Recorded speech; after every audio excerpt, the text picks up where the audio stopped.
se seznámíme se základními pracemi, a to je práce s vrstvami.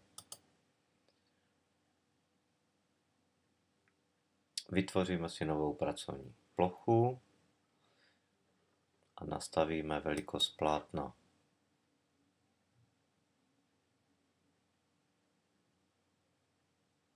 Třeba 640 na 480.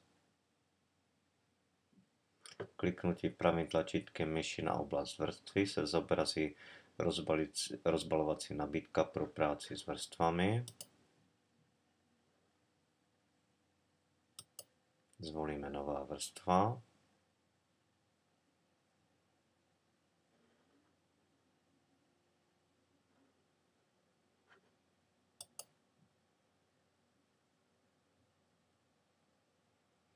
Máme novou šablonu průhlednou, zvolíme si nějakou barvu. A tady si můžeme nakreslit sluníčko pomocí tady té tužky. A plechovkou to můžeme vybarvit. Ještě pomocí tužky si nakreslíme tady sluníčko. Tady ty jednotlivé vrstvy to máme vlastně, jako by jsme měli jednu vrstvu papír, na to jednu průhlednou folii, což je slunce.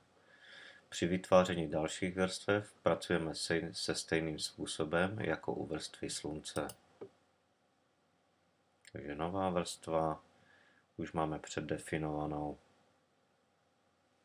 velikost, zvolíme si modrou barvu, potvrdíme OK, toto je barva popředí modrá tedy, ale už jsme tady ve třetí vrstvě a v té třetí vrstvě, to je jakoby třetí průhledná folie, si nakreslíme například mrak, klikneme na plechovku, vybarvíme modrou barvou a nástrojem pro přesun lze uchopením a tažením levého tlačítka myši objekty volně pohybovat.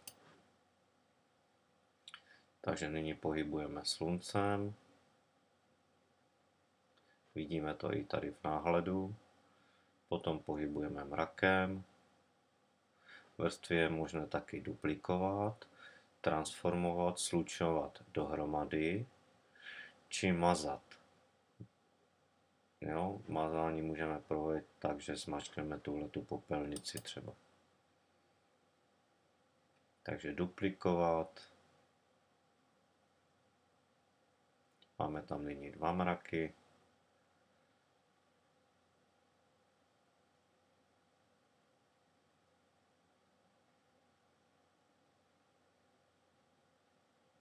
Transformovat.